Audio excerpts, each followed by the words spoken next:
Ayan.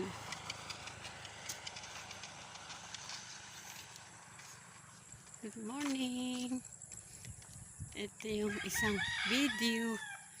Ayan, titingnan ko po yung rice field. Ayan, and the mountains. Mainit po.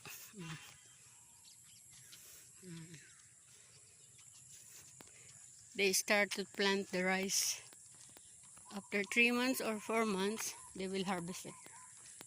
Lots of guava trees here also. On the road. Ayan. Ito, all of us here, or everybody, some of all the houses, they have a small store. Ayan po. May aso. The dog is barking.